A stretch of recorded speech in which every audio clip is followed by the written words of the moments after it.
The Ashanti Regional Police Command has taken statements from former Ashanti Regional Minister Joseph Yamin and the former MC for Ejisujuaben Municipality, Frifa Yamin and Ponko, following the shooting incident at the NDC party office in Kumasi that left one person dead.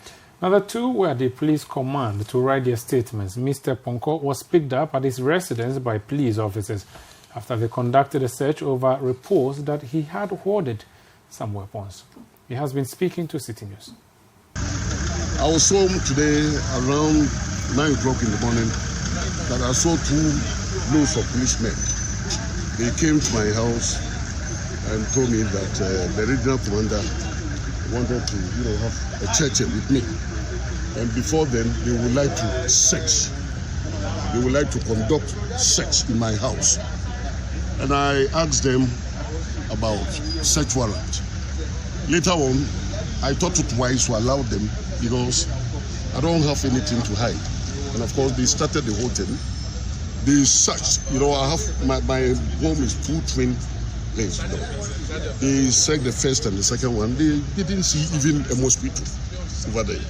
Now, the police also searched the home of Joseph Yamin, who is a former deputy minister for Ashanti Region and Sports, after interrogating him at the regional command. Mr. Yamin spoke to City News after the search too. I had nothing to do with these things. I wasn't near the venue. I knew nothing about who came there. So I'm surprised somebody came here to report my name. Let's remain on that story and crime-related issues because the minority leader Haruna Idris is calling for swift police action in dealing with the perpetrators of the shooting incident that occurred at the NDC Ashanti Regional Party office in Kumasi yesterday. He says the incident that led to the death of one person is unfortunate and worrying. In an interview with journalists, Mr. Idris, however, indicated that the Kumasi incident cannot be compared to what happened in Ayawaso West Wogon by-election last month.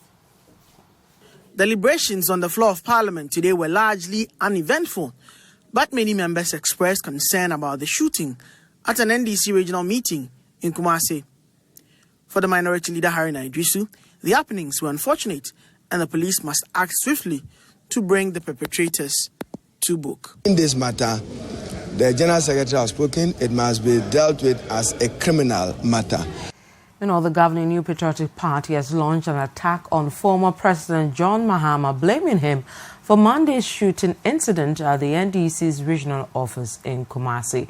The NPP says John Mahama's desperation to return to power is causing chaos and confusion within the NDC.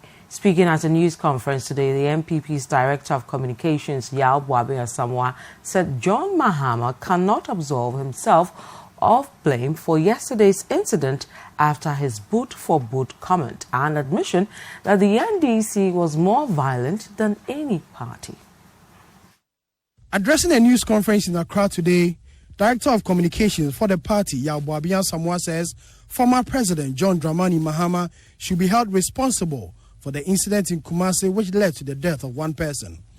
Mr. Samoa says Mr. Mahama's recent comment to meet the NPP boot for boot in the 2020 election may have motivated the violence in the NDC.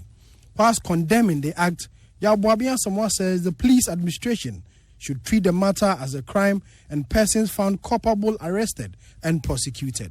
Political campaign philosophy of violent boot for boot, resting on his pride in the NDC's ability to unleash violence at will, has been demonstrated in the past few days of NDC visiting political violence on itself in the Ashanti region. Now, the Accra Regional Police Commander, DCOP Patrick Edusei Sapon, has told the Emile Short Commission investigating events of the Ayawaso West Wogon constituency by-election that gunshots were fired at the Labaolishi polling center. Now, this is contrary to claims by the Electoral Commission chairperson, Jean Mensah, and other witnesses that the shooting incident only occurred outside the polling station. City News' Eugenia Tenkran sat through today's proceedings. 2 people appeared before the commission today. First to take his turn was the Accra Regional Police Commander, DCOP Patrick Edusei Sapon, who told the commission he spotted an opening on a structure at the Labaolishi Presby polling center, which indicated there were gunshots at the polling center. This was contrary to official report from the Electoral Commission, which said no shooting occurred at the polling station. When you went to the scene of the incident, you also visited the polling station. Yes, I did. It's said to have been at some school. That was so. Did you observe the environment at the polling station carefully? Not very well, because I didn't process the scene. I only observed what was there. Did you see any bullet holes in any of the buildings around that polling station? Yes, Mr. Chairman, the corner of the wall of the school. To some other stories, and the family of Gregory Afoko, a suspect in the murder case of the former Upper East Regional Chairman of the MPP, Adams Mahama, has vowed to challenge the nollie prosequi filed by the Attorney General, leading to a restart of the case. According to them, the decision is unfair to their relative, who has for the past years collaborated with state prosecutors in the trial. At a press conference earlier today, the family condemned the treatment meted out to their relative. In an interview with City News, a family spokesperson, Dr. Gregory Afoko, said the family is unaware of Gregory Afoko's whereabouts since he was arrested after the state restarted the case following the arrest of a new suspect. Since the rearrest of our brother and son, we have no access to him. We haven't seen him, and his lawyers have no access to him.